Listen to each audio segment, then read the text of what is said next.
안녕하세요. 김부장TV의 김부장입니다. 오늘은 인생 처음 월세집 구하시는 분들을 위해서 절대 계약해서는 안 되는 여러 가지 유형들 중에서 정말 조심해야 하는 경우에 대해서 알려드리려 하는데요. 요즘 전세 사기 피해가 너무나 크고 최근 언론 뉴스에도 많이 나오고 있는 전세 사기 피해가 일어난 해당 물건을 사기 임대식으로 보증금은 낮추고 월세는 높이고 또는 이제 연월세, 한 번에 월세를 한꺼번에 받던가 이런 식으로 물건을 돌려서 오히려 월세 수익을 내는 위험한 월세 계약들이 요즘 행해지고 있습니다. 큰 목돈이나 일정한 보증 금액이 없는 흔히의 임차인의 이러한 상황을 이용하는 악의적인 행태라 생각됩니다. 지금 제 영상을 시청하시는 분들과 사회 초년생, 학생분들은 반드시 피해보시지 않도록 제 영상 오늘 끝까지 시청하셔서 도움되시길 바라겠습니다. 당장에 월세를 구해야 되는데 임대 보증금이 넉넉지 않고 어쩔 수 없이 월세가 매우 높더라도 낮은 보증금으로 집을 구하시는 경우가 있는데요. 아까 주변 원룸이나 이제 오피스텔 원룸의 경우 매달 내는 월세가 아니라 이제 연월세로 해서 이제 연치 원세를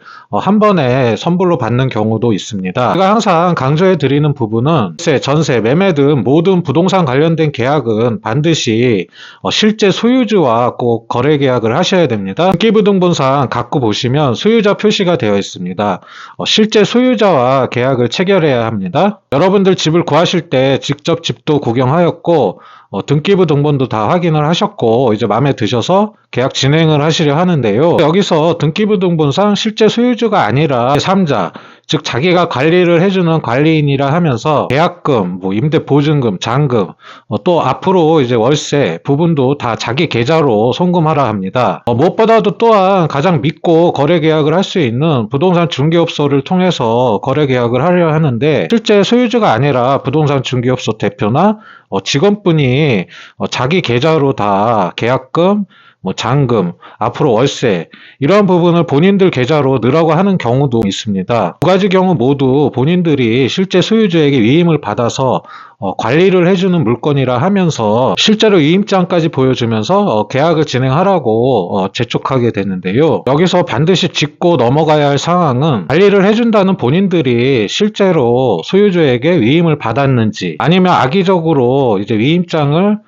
위조해서 작성을 하였는지 가장 중요한 것이 소유주가 만약 이제 관리 업무를 위임을 했을 경우 그 범위가 어디까지인지 실제 월세도 받고 보증금도 이제 관리인 통장으로 들어가도록 이러한 재산권 행사까지 다 위임을 한 것인지 꼭 임대인과 소유주와 전화 통화를 하던가 꼭 확인하시고 하셔야 됩니다. 보통 대학가 원룸, 오피스텔 원룸, 투룸 같은 이러한 수익형 부동산의 경우에는 투자 목적으로, 즉 월세 수익을 받을 목적으로 투자하는 임대인분들이 상당히 많으신데요. 이러한 임대인분들도 지방에 있는 경우도 상당히 많습니다. 집이 멀기 때문에 또 이제 관리하기가 힘들어서 실제로 이제 물건지 주변 부동산에 맡기거나 또는 이제 잘 아는 지인분에게 맡기거나 이러한 관리 업무를 맡기는 경우도 있습니다. 이러한 상황들을 본인들이 악용을 해서 전세 사기, 월세 사기 등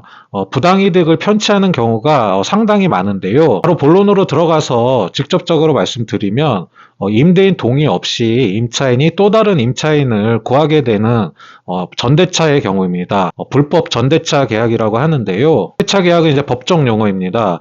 설명해 드리자면 임대인과 임차인이 이제 본 임대차 계약을 맺고 임차인이 임대인의 동의를 얻거나 또한 이제 임대인 몰래 다른 이와 임대차 계약을 또 한 번 체결하는 것을 전대차 계약이라고 합니다. 임대인 동의를 얻고 본인이 이제 거주할 수 없는 경우 다른 또 임차인을 구할 수는 있어요. 그때 임대인 동의를 얻은 전대차 계약의 경우에는 법적 효력은 있습니다. 반면에 임대인 동의 없이 허락 없이 다른 이에게 임대차 전대하는 경우에는 그런 경우는 이제 불법 전대차의 경우입니다. 바로 민법 조항을 보시면 민법 629조 1항에 명시가 되어 있습니다. 임차인은 임대인 동의 없이 권리를 양도하거나 임차물을 전대하지 못한다 라고 명시되어 있습니다. 이어서 2항을 보시면 임차인이 전항 1항의 경우를 위반한 때에는 임대인은 계약을 해지할 수 있다 라고 명시가 되어 있습니다. 불법 전대차의 경우 선의의 전차인은 여기서 말하는 이제 선의의 전차인 여러분들 다소 생소하실 텐데요. 전대차 계약에서 전차인이 누구냐면 기존의 이제 임대인과 임차인 간의 본 임대차 계약이 있고 임차인과 새로운 임차인 간의 새 임대차 계약, 즉 전대차 계약이 성립을 하는데요. 여기서 기존의 임차인을 전대인이라고 하고 새로운 임차인을 전차인이라고 합니다. 이러한 선의의 전차인은 임대인에게 대항을 할 수가 없으며 임대인은 계약을 해지할 수 있고 임대인이 나가라 하면 바로 나가야 되는 상황입니다. 매매 등으로 인해 이제 소유주가 갑자기 바뀔 수가 있거든요. 전차인 입장에서는 소유주가 누구로 바뀌었는지 알 수가 없거든요.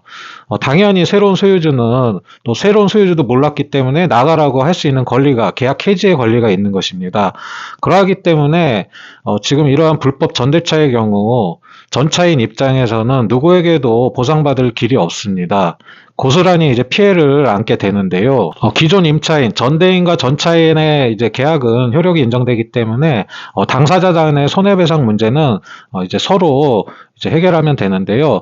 벌써 이제 이러한 이제 사기를 친 사기꾼들은 벌써 이러한 일이 발생했을 때 벌써 떠나고 도망가고 얻게 됩니다. 그러기 때문에 항상 계약하시기 전에 꼭 확인하실 부분 확인하셔야 됩니다. 여러분들 지금 제가 이제 법조문까지 얘기하면서 이제 전대인, 뭐 전차인, 전대차 계약 이러하기 때문에 사회초년생분들 또는 학생분들은 조금 이해하기가 힘드실 텐데요.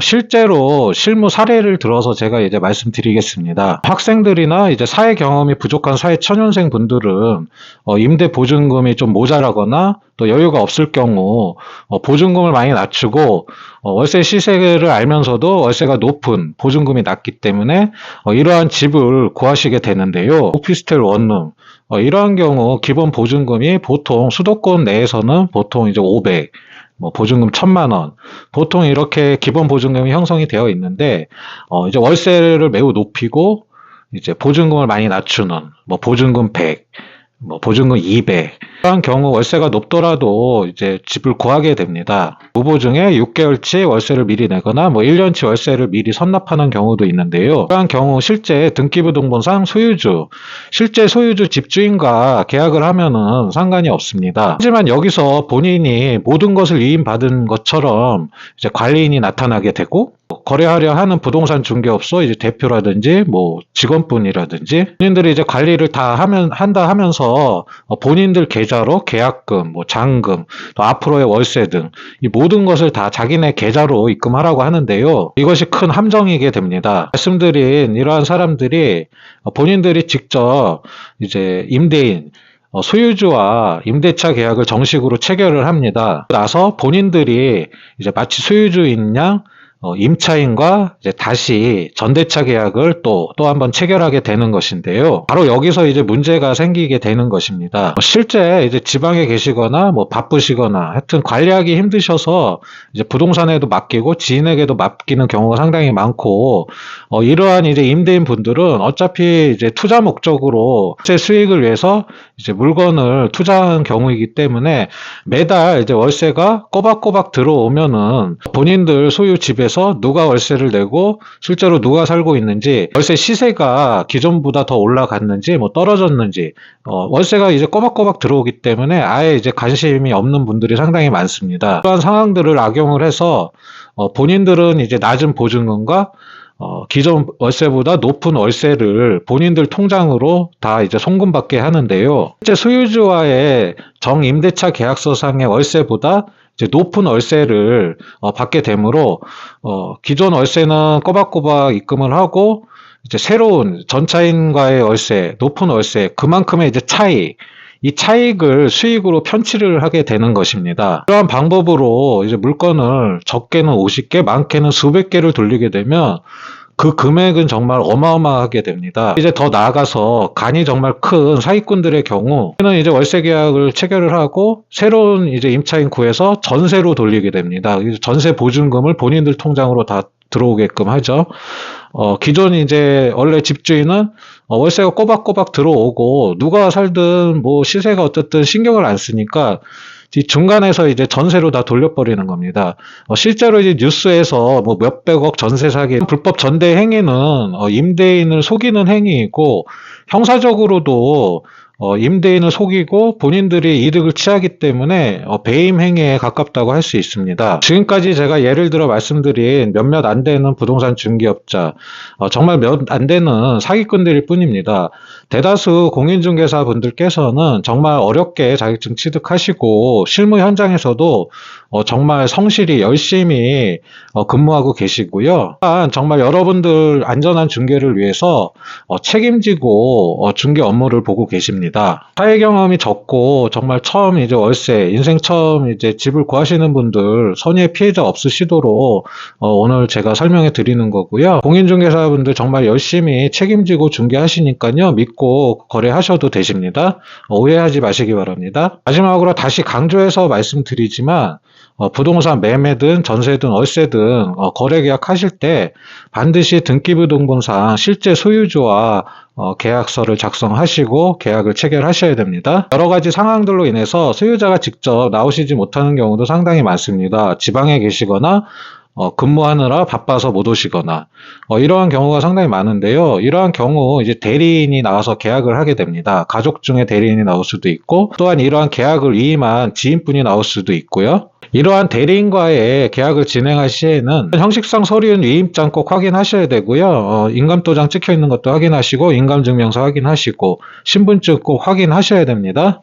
형식상 서류 확인뿐만 아니라 실제 계약하실 때 소유주분 통화 꼭 진행하셔서 또 부동산에서 진행하시면 중개사분께 주인분과 통화시켜달라고 요청하시면 대부분 다 주인분과 실제 통화시켜 드립니다. 통화하시면서 실제 소유주가 맞는지 신분증, 주민번호 확인하시고요.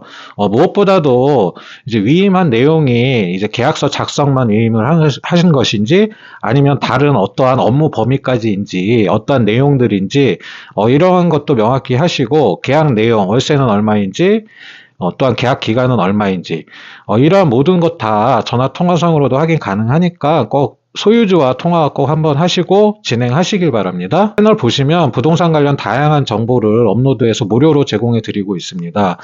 특히나 이제 사회초년생 학생분들을 위해서 전세, 월세 계약 시 주의사항 및 절차, 전체 과정, 유형별, 상황별 이제 주의사항 이런 모든 것들 잘 정리되어 업로드되어 있습니다. 여러분들 참고하셔서 사기 피해 보시지 마시고요. 안전한 계약 진행될 수 있도록 꼭 도움 되시기를 진심으로 바라겠습니다. 모두들 건강하시고 행복하시기를 진심으로 기원하겠습니다. 할 수 있다! 할 수 있다! 할 수 있다!